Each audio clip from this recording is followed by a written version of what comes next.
How to slow down a video on Snapchat. To use slow motion, launch Snapchat app. To record video, hold the record button.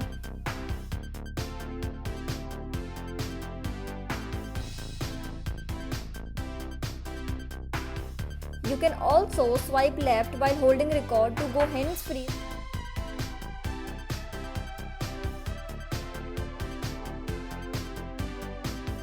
Simply swipe your screen from right to left to view the various filters.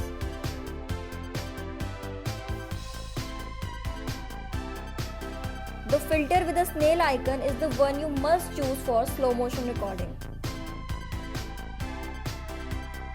Once you have recorded the video, tap on Send Next. Tap on your story, followed by Send at the bottom right. Once shared, go to My Story, and from here you can preview your story. You can now see a slow motion video in your stories. How cool is that?